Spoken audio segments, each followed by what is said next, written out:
আসসালামু আলাইকুম। আজকে জুমার দিন। গতকালকে আমাদের বাংলাদেশ ও পাকিস্তান খেলা ছিল, তো আমাদের বাংলাদেশ হেরে গেছে।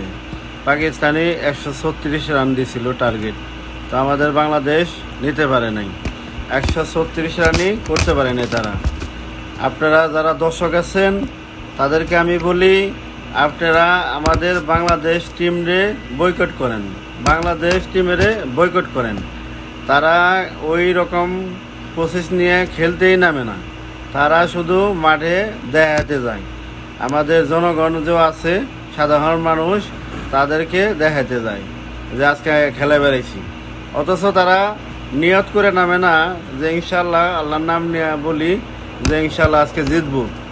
হ্যাঁ, তারা ওই রকম টার্গেট করে নামে না। তাদেরকে আপনারা সবাই বয়কট করেন। আর যারা এদেরকে বেতন দেন, এদের বেতন আপনারা বন্ধ করে দেন। এদের বেতন আপনারা বিলকুল দিবেন না, ঠিক আছে? বেতন একবারে বন্ধ করে দেন টোটাল।